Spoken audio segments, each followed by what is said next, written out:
प्रिय विद्यार्थियों, आज हम स्नातक तृतीय वर्ष के द्वितीय प्रश्न पत्र में निर्धारित व्याकरण भाग के अंतर्गत तिङन्त प्रकरण का अध्ययन करते हुए भू धातु के लंग लकार के रूप सिद्धि पर प्रकाश डालेंगे।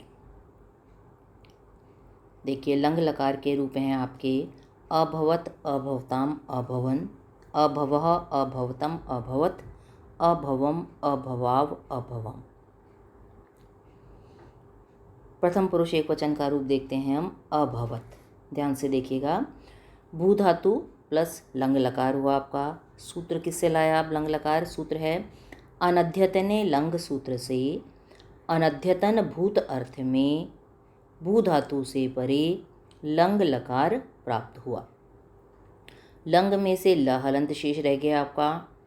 हलंत्यम सूत्र से अंतिम गकार की संज्ञा, उपदेशे अजनुनासिक इत सूत्र से ल में जो अ है अकार की संज्ञा और तस्य लोप से दोनों का लोप हो गया, तो ल हलंत रहा। और इन तीनों के स्थान पर आप अनुबंध लोप भी लिख सकते हैं। अगली पंक्ति में ल के स्थान पर तिप प्रत्यय, ये कार्य हम लट लकार, लृट लकार आदि सभी में कर चुके हैं, वही काम करें हम। तिप प्रत्यय लाए क्रमानुसार। तिप तस जी सूत्र से तिप तस आदि 18 प्रत्यय प्राप्त होते हैं। लह परस्मै पदम सूत्र से लकार के स्थान पर आदिष्ट इन 18 प्रत्ययों की परस्मै पद संज्ञा होती है। और शेषात कर्तरी परस्मै पदम सूत्र से आत्मनेपद के कारणों से रहित भू धातु से परे लंग लकार प्रथम पुरुष एक वचन में परस्मै पद में क्रमशः तिप प्रत्यय प्राप्त हुआ। तिप में से ती शेष रहा आपका, अनुबंध लोप लिख दीजिए, या फिर हलंत्यम सूत्र से अंतिम पकार की संज्ञा और तस्य लोप सूत्र से उसका लोप हो गया। अब शब्द का आगम करिए। यहाँ पर तिंक्षित सार्वधातुकम सूत्र से तिप प्रत्यय की सार्वधातुक संज्ञा होगी और कर्तरी शब्द सूत्र से कर्तरीवाचक सार्वधातुक प्रत्यय तिप परे होने के कारण भू धातु से परे शप का आगम होगा। शप में से अ बचाइए आप, अनुबंध लोप दे दीजिए, या फिर लशक्व तद्धिते सूत्र से प्रत्यय के आदि में स्थित शकार की संज्ञा, हलंत्यम सूत्र से अंतिम पकार की संज्ञा और तस्य लोप से दोनों का लोप हो गया।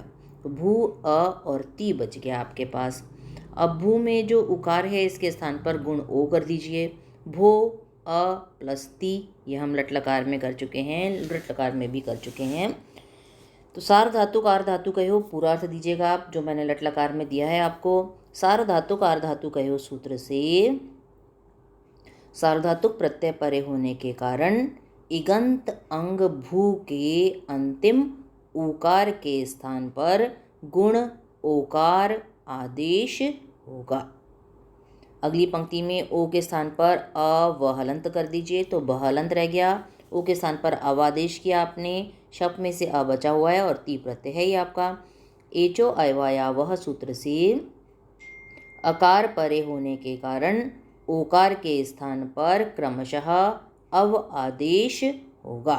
अब मिलाइए इनको अलग अलग, तो भव प्लस ती। अब भव के आदि में अट का, इसके सामने कोई सूत्र नहीं देना था आपको, क्यों मिलाया केवल। अब भव के आदि में अट का आगम करिए, तो अट भव प्लस ती किससे किया आपने? लुंग लंग लिंग षड्डुदातः सूत्र से लंग लकार में यानी भूतकाल में भू धातु के आदि में अट का आगम होगा। ठीक है, क्या कहता है ये सूत्र? लुंग लंग लिंग तोड़ेंगे तो इसको लुंग लंग लिंगक्षु अट उदातः। लुंग लकार, लंग लकार या लिंग लकार यदि परे हो तो भू धातु के आदि में अट का आगम होता है और उसका उच्चारण उदात्त किया जाता है। तो अट का आगम कर दिया आपने लंग लकार परे होने के कारण। अट में से अशेष बचा, हलंत्यम सूत्र से अंतिम टकार की संज्ञा और तस्य लोप से उसका लोप किया आपने, या फिर अनुबंध लोप भी आप लिख सकते हैं। अब देखिए, मिला दीजिए इनको आपस में, तो क्या बना? अभवती, अभवती। इसके आगे कोई सूत्र नहीं लिखना आपको, मिला रहे हैं केवल। अगली पंक्ति में अंतिम ई का लोप कर दीजिए, तो अभवत हलंत रह गया आपका और सूत्र है आपका इतश्च सूत्र से। इन सूत्रों का अर्थ अलग से आपको बताया गया है, उसको देख लीजिएगा, पूरा लिखिएगा यहाँ पर। इतश्च सूत्र से गित लकार यानी लंग लकार के, गित है क्योंकि लंग लकार ग की संज्ञा करते हैं आप, तो सूत्र से गित लकार ब्रैकेट में लंग के इकारांत परस्मय पद ति के अंत्य इकार का लोप हो जाएगा। इतश्च सूत्र से गित लकार के इकारांत परस्मय पद ति के अंत्य इकार का लोप हो जाएगा। तो अभवत बन गया इति सिद्धम, इसके आगे आप लिख दीजिए। द्विवचन में बनेगा आपका अभवताम। बनाइए इसको ध्यान से। भू प्लस लंग किया आपने, लंग लकार, सूत्र वही देना है अनद्यतन लंग सूत्र से। अनद्यतन भूत अर्थ में भू धातु से परे लंग लकार प्राप्त हुआ। लंग में से ल हलंत शेष रहा, सामने अनुबंध लोप दे दीजिए, या फिर हलंत्यम सूत्र से अंतिम गकार की संज्ञा। उपदेशे अजनुनासिक सूत्र से अकार की संज्ञा, और तस्य लोप से दोनों का लोप कर दिया आपने। ल के स्थान पर क्रम से आप तस प्रत्यय लाइए, तिप तस जी थे ना, तो तस प्रत्यय लाया आप, तीनों सूत्र वही हैं। तिप तस जी सूत्र से तिप तस आदि 18 आदेश प्राप्त होते हैं। ल परस्मय पदम सूत्र से लकार के स्थान पर आदिष्ट, इन 18 प्रत्ययों की परस्मय पद संज्ञा होती है। और शेषात कर्तरी परस्मय पदम सूत्र से आत्मनेपद के कारणों से रहित परस्मय पद भू धातु से परे प्रथम पुरुष द्विवचन में वर्तमान काल में क्रमशः तस प्रत्यय प्राप्त हुआ। अब शब्द का आगम करिए। तिंक्षित सार्वधातुकम सूत्र से तस की सार्वधातुक संज्ञा, और कर्तरी शब्द सूत्र से सार्वधातुक प्रत्यय परे होने के कारण भू धातु से परे शब्द का आगम होगा। शब्द में से अ बचाइए आप, अनुबंध लोप लिख दीजिए सामने, या फिर लशक व तदिते सूत्र से प्रत्यय के आदि में से शकार की संज्ञा, हलंत्यम सूत्र से अंतिम पकार की संज्ञा, और तस्य लोप से आपने दोनों का ही लोप कर दिया। अगली पंक्ति में भू में ऊ के स्थान पर गुण ओ कर दीजिए, तो भो अ प्लस तस, सूत्र भी पढ़ा था आपने। सार्वधातुक आर्धातु कहो सूत्र से सार्वधातुक प्रत्यय परे होने के कारण इगंत अंग भू के ऊकार के स्थान पर गुण ऊकार आदेश होगा। अगली पंक्ति में ओ के स्थान पर अव आदेश कर दीजिए, तो बहलंत रह गया। ओ के स्थान पर अवहलंत किया आपने, शप में से अ बचा हुआ है प्लस तस। एचो अयवाया वह सूत्र से अकार परे होने के कारण ओकार के स्थान पर क्रमशः अव आदेश होगा। अलग अलग मिला दीजिए इसको। भव बन गया आपका प्लस तस। अब भव के आदि में अट का गम कर दीजिए जैसे अभी आपने किया था। लुंग लंग लिंग षडुदातः सूत्र से लंग लकार परे होने के कारण भू धातु के आदि में अट का आगम होगा। अट में से अशेष बचा आपका, तो अभव प्लस तस। हलंत्यम सूत्र से अंतिम टकार की संज्ञा, और तस्य लोप सूत्र से उसका लोप हो गया, या फिर अनुबंध लोप भी आप लिख सकते हैं। अब अगली पंक्ति में तस के स्थान पर ताम आदेश कर दीजिए। सूत्र है आपका तस थस थ मिपाम ताम तन तामह सूत्र से लंग लकार में तस के स्थान पर क्रमशः ताम आदेश होगा। ये सूत्र 4 आदेश करता है आपका। तस थस थ और मिप के स्थान पर क्रमशः ताम तम त और आम आदेश करता है। तो क्रमश शब्द का प्रयोग अवश्य करिएगा कि लंग लकार में तस के स्थान पर क्रमशः ताम आदेश होगा। ठीक है। अब अगली पंक्ति में मिला दीजिए अभवताम इति सिद्धम। बहुवचन में बनाना है आपको अभवन, तो भू प्लस लंग सूत्र वही है। अनद्यतन लंग सूत्र से अनद्यतन भूत अर्थ में भू धातु से परे लंग लकार प्राप्त हुआ। लंग में से ल शेष रहा, सामने अनुबंध लोप दे देंगे आप। ल के स्थान पर क्रम से आप जी प्रत्यय लाए, तीनों सूत्रों का वही अर्थ है आपका। तिप तस जी सूत्र से तिप तस आदि 18 प्रत्यय प्राप्त होते हैं। लह परस्मय पदम सूत्र से लकार के स्थान पर आदिष्ट, इन 18 प्रत्ययों की परस्मय पद संज्ञा होती है। और शेषात कर्तरी परस्मय पदम सूत्र से आत्मनेपद के कारणों से रहित परस्मय पद भू धातु से परे लट लकार प्रथम पुरुष बहुवचन में क्रमशः जी प्रत्यय प्राप्त हुआ। अब शप का आगम करिए। भू धातु से परे भू शप प्लस जी सामने लिखिए। तिंक्षित सार्वधातुकम सूत्र से जी प्रत्यय की सार्वधातुक संज्ञा होगी और कर्तरी शब्द सूत्र से कर्तृवाचक सार्वधातुक प्रत्यय जी परे होने के कारण भू धातु से परे शप का आगम होगा। अगली पंक्ति में शप में से अशेष बचाइए, सामने अनुबंध लोप लिख दीजिए या फिर लशक व तद्धित सूत्र से प्रत्यय के आदि में स्थित शकार की संज्ञा, हलंत्यम सूत्र से अंतिम पकार की संज्ञा और तस्य लोप से दोनों का लोप आपने कर दिया।